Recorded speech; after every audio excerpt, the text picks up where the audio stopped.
எந்த ஒரு பேர்டு பேக்வேர்டாக பறக்க முடியும்? பொதுவாகவே பேர்ட்ஸ்னால் ஃப்ரண்ட்டில் தான் பறக்கும், ஃபார்வர்டாக தான் பறக்கும். ஆனால் இந்த ஒரு பேர்டு பேக்வேர்டாலேயும் பறக்க முடியும். எந்த ஒரு பேர்டு? கெஸ் பண்ணுங்கள்.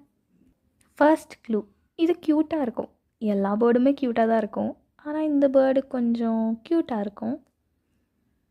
சரி, இந்த க்ளூவில் கண்டுபிடிச்சிடுவீங்க பாருங்கள். Second clue. கண்டுபிடிச்சிட்டிங்களா? Yes, it's humming bird. Yes, humming பேர்டால் பேக்வேர்டாலையும் பறக்க முடியுமா?